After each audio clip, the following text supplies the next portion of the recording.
Chris hates this shirt, and I can't figure out why. I like big butts and I cannot lie. You other brothers can't deny.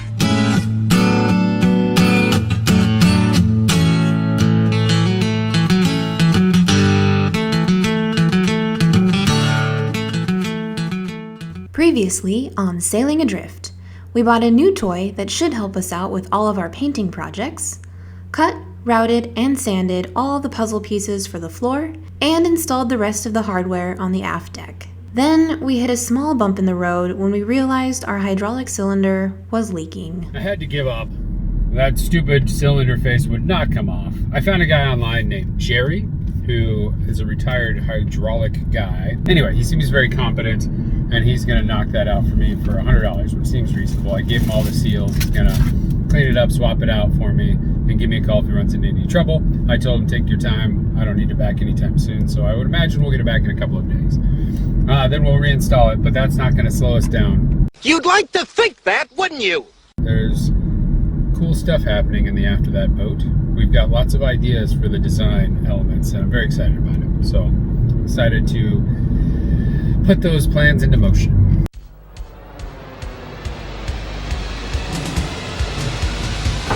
This one's Louisiana. Kelly's worried it's gonna rain, which makes sense. Why would you leave these outside?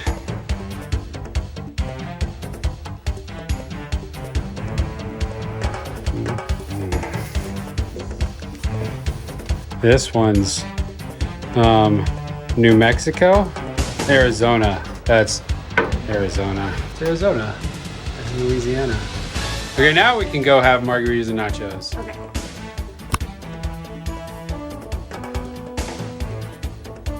Nachos. Nacho man. I want to be a nacho man. This Ramboard product has truly been a lifesaver throughout this entire process. As we have to create custom templates for nearly every damn piece we install, one would think, oh, if the shelf on the port side is 52 inches long, then the shelf on the starboard side should also be 52 inches long. Nope. Or thinking the corner cabinets should be symmetrical. Nope. Or anything existing being truly level. Nope, not gonna happen. So here's the takeaway, kids. Don't ever assume anything. Measure at least twice, make a template, try to cut once, but if you have to cut twice, don't get discouraged because I'm pretty sure all boats are also shapeshifters. Look, I have a really big gun. Okay, tiny child. I have video evidence of you sporting a shield.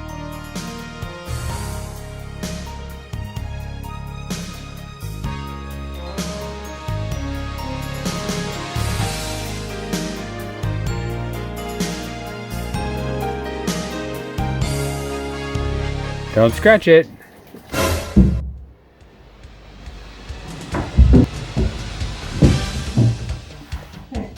Look like a shelf? The other one fits too. Let's see how this sucker fits.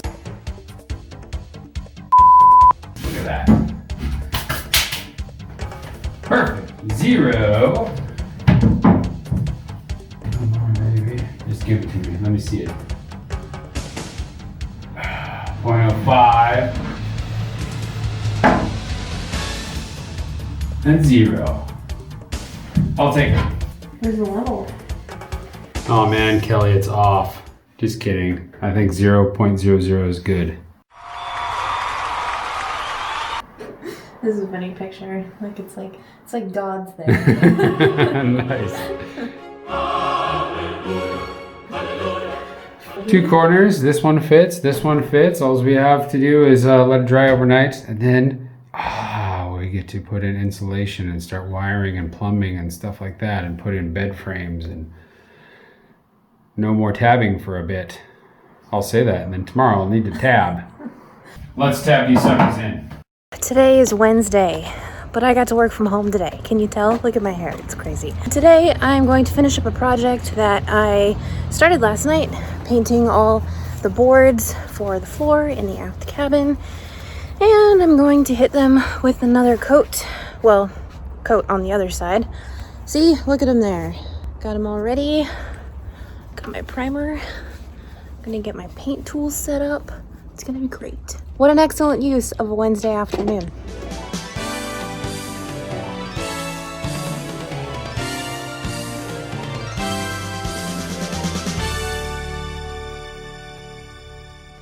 Our next little project is going to be these guys.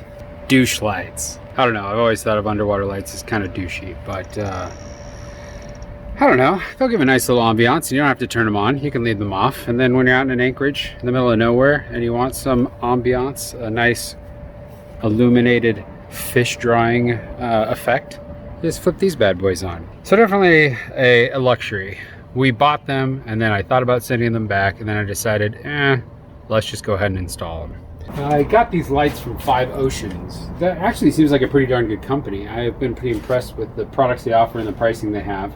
These guys were 150 bucks for the pair. Definitely worth checking out. Obviously I haven't tried them yet, so I'm not giving this an endorsement. I like what I found. And there are some expensive underwater lights. You'd think underwater lights would be reasonably priced, but the high-end ones, they can be $500 for a pair. We want to locate it roughly below this port light in the aft cabin, one on each side. And the instructions say to install it 8 inches below the water line. Does that mean like that? I would say so. But the more we go down here, the more we will shine downward, which won't give us the effect that we're looking for anyway. And I think the nature behind the fact that they want us 8 inches below the water line is because they're assuming a relatively flat surface. This is not flat. I am going to go 4 inches below the lower part of the water line and call it good. And while it looks like I might just be sitting here eyeballing this cut, and that seems dangerous, that's exactly what I'm going to do, and I'll tell you why. I like to live dangerously. No one is going to be able to see how these line up relative to each other on both sides of the water line. So, I mean, there's no reason to get out a compass and protractor to make this determination. Getting it close below the seam of that light, 4 inches down on either side, will give us a fantastic result. Yeah, I'm happy with that. We'll do the same thing on the other side. One thing I'm not happy about is the fact that this light did not come with a template, which is a pain in the butt, but I guess we'll survive. So it's mounted with 4 screws, and then it only penetrates the hole for the wire. How do you know where to make that hole? You just gotta guess? It's kind of lame. No template. Big negative. We need to make sure the other side of the boat is going to be accommodating to this layout, because nothing would be worse than to drill a hole into this and find out that it's going right into something that it shouldn't be. Hopefully when we get the boat looked down at about 48 inches, it's just like an open field that we can use this on. So we'll check the other side and then we'll go inside and see what lies on the other side. The port side is the one I'm worried about most, because right down here we've got a whole bunch of stuff going on. We've got the steering, hydraulic lines, and all of this. The other side is relatively clear as long as you get to the middle of the thing. Remember, the only thing that goes all the way through the hull is right in the middle. It's going to come through right about here, which, you know, that gives us a 3-inch margin of error, and I'm comfortable with that. So it's good on that side. It's going to be good on that side. Now we just got to figure out where to drill the hole and hope it's the right spot, because there's no template. So these things are heavy. They're pretty darn substantial, and they're only held in by 4 screws on the outside of the boat that don't penetrate to the hole. So I'm thinking I'd feel a lot more comfortable, and I have them already on hand, with using a through bolt. They're water cooled, so if you see along the side, there's these stands, and water is designed to be rushing through the back of this, cooling off the LEDs, which gives you a spot for, you know, like a lip for something to grab on and potentially get stuck in there and pry or cause problems. So I think what we're going to go with are these machine screws to bolt all the way through the hole, and then we'll obviously have this guy in the back. All right, here we go.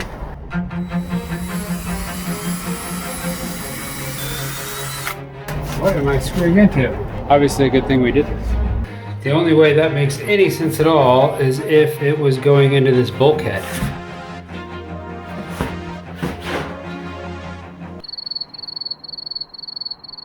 Which is obviously no good.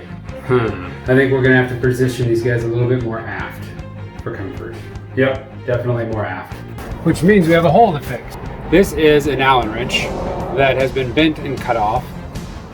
You stick that in there and get it into the core of the boat. And then you can add your drill. And then we're going to drill out the core, which does two things for us. The first thing it does is it gets rid of the core, which is susceptible to water.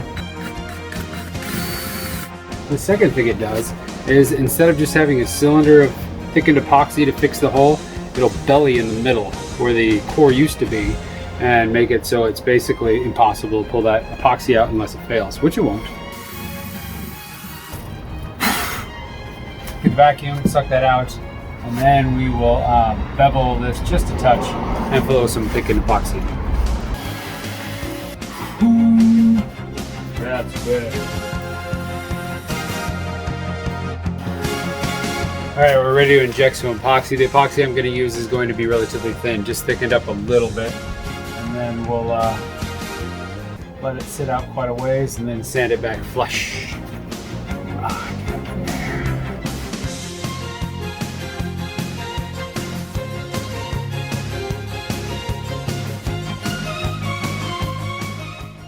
There, that's a repair you can stand behind. Or at least I can stand behind. Way easier to fix than that guy over there where I gashed the whole hole. All right, so let's move this over. This is hanging from one of the fender blocks up on deck. We're gonna hang this sucker down, wrap it around, and that'll be our new center line.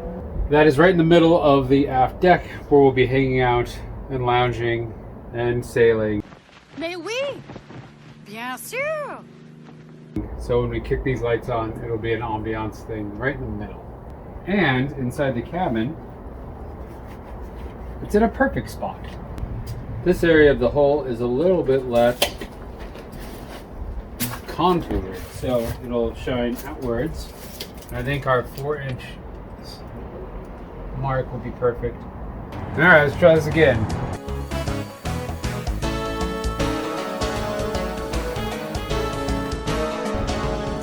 I see light, so far so good. Let's get up on the boat and see where we came through. You see it?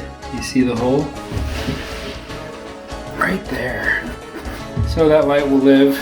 This is the bottom corner one, so it'll live right about here. And that seems perfect. It'll keep clear of this. These little black dots going on here are the marks for the bottom shelf. So it'll live above that. It should be great. And on the other side, nothing but smooth sailing there too.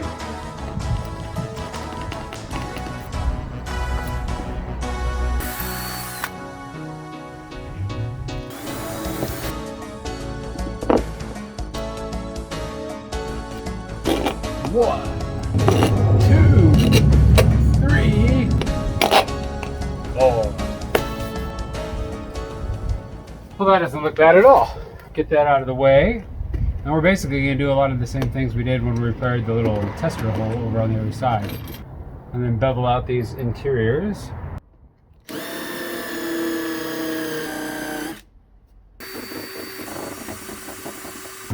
There. So I'm going to inject some thickened epoxy in there, let it harden overnight. And then when we come back out tomorrow, we'll re-drill out those holes. They'll have a nice seal around the interior core, so that'll never get wet. And then we'll put some caulking in here, seal it up, and then we'll be installed. It's a two-person job because you need someone on the inside tightening the bolts while someone out here holds them straight. So I'm gonna have to wait till Kelly gets home.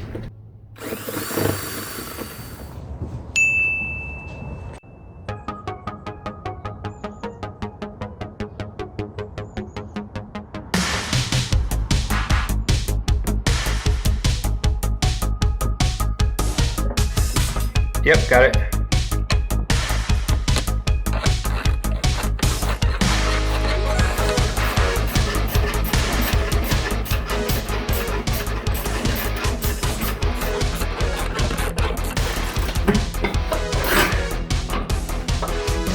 Okay, that's it on my end.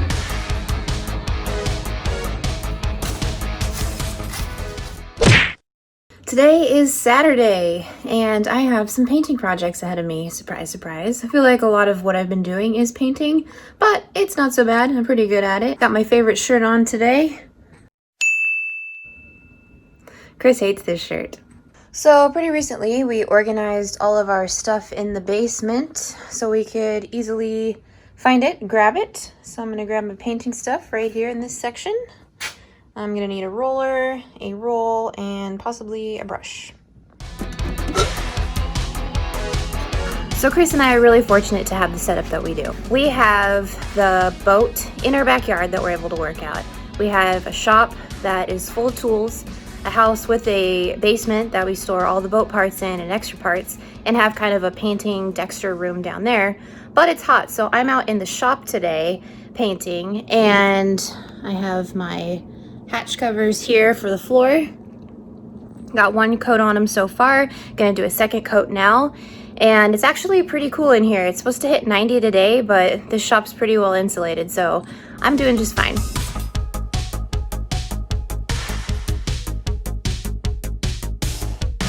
Remember back to chapter 3 when we were test fitting the insulation? Well, now we're finally ready to make that happen. Here you go, dear. What are we up to? We're installing the insulation in the aft cabin. Yeah, that's what we're doing. This is the insulation, and this is how It's so shiny. It is. So how we're going to do this is spray a coat of this on a clean surface. We're going to use this 3M bonding agent spray adhesive. 90, that means it's strong and permanent. So when we ever want to get this off, it's gonna suck. Industrial strength. You spray a coat on the hull and on this stuff and wait till it gets tacky, and then you adhere the material. Sounds like a plan. Let's see it. You ready to spray? They say to give it a real good shake.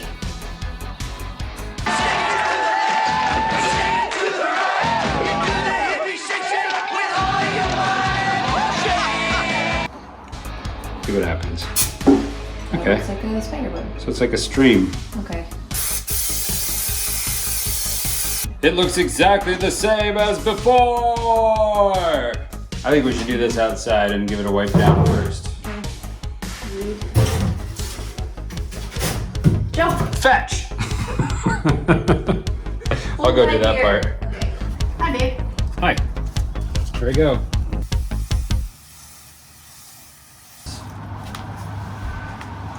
It's kind of sticky.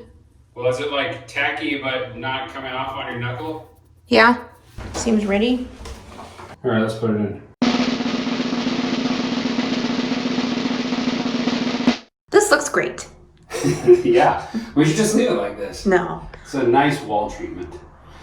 It actually will serve its purpose, and once this great stuff hardens, I can just cut it off with a razor, and then we're going to put the vinyl up. But before we do that, we've got all the rest of this cabin to fill with the rigid foam. So we're going to get after that and show you guys a real sweet after picture video thing. As always, thanks for watching. Please like and subscribe to our channel.